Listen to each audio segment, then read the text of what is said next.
মাশরাফি বিন মুর্তজা, যে একজন বাংলাদেশের প্রত্যেকটা মানুষের হৃদয়ের ভিতরে গাঁথা ছিল, আজকে সেই মাশরাফি বিন মুর্তজা ভিডিও বার্তা, এই যে ভিডিও বার্তা দেখেন, ভিডিও বার্তায় কথা বলতেছে।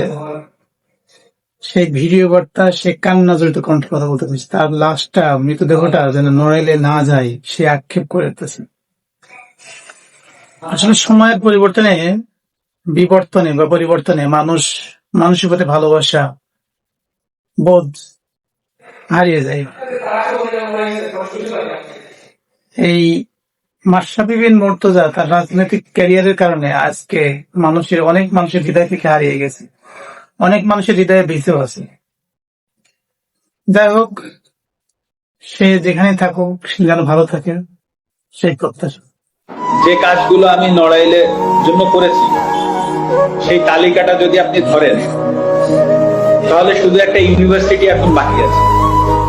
একটা সি ক্যাটাগরির জেলায় কি কি প্রয়োজন, একটা ইউনিভার্সিটি বাকি আছে।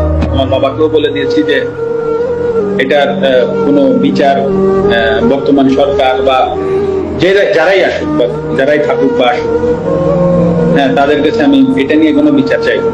কারণ এটা আমার কাছে মনে হচ্ছে যে আসলে এই বাড়িটা তো আসলে যশোর থেকে এসে বা খুলনা থেকে এসে বা ঢাকা থেকে যে কেউ ভাঙে। হ্যাঁ, নড়াইলের মানুষ কোনো না কোনো জায়গা থেকে উঠে এসে ভাঙছে। তো আসলে আমি নড়াইলের মানুষের বিরুদ্ধে আর বিচার চাইবো না। তো যেটা হয়ে গেছে তো ওটা আমি একসেপ্ট করে নিচ্ছি। হয়তো বা আমার কাছে আমি এভাবে একসেপ্ট করে নিচ্ছি, হয়তো বা আমার কোনো ভুল ছিল, আমি কোনো ভুল করেছি, হয়তো বা তার জন্য ওনারা হয়তো বা এসে ওটা করেছে। তো আমার মনে যদি বিন্দুমাত্র কষ্ট এখন আর নাই, আমি মানে কষ্ট নাই এই কথাটা ভুল, মানে কারো প্রতি রাগ ক্ষোভ এগুলো কিছুই নাই। তো আমিও আশা করব নড়াইলবাসীর প্রতি যে আমার কোনো ভুলে বা কোনো জায়গায় যদি কষ্ট হতে থাকে, তো আশা করি তারা তো একটা স্টেপ নিয়েছে, তারাও আমাকে এই জায়গা থেকে ক্ষমা করবে।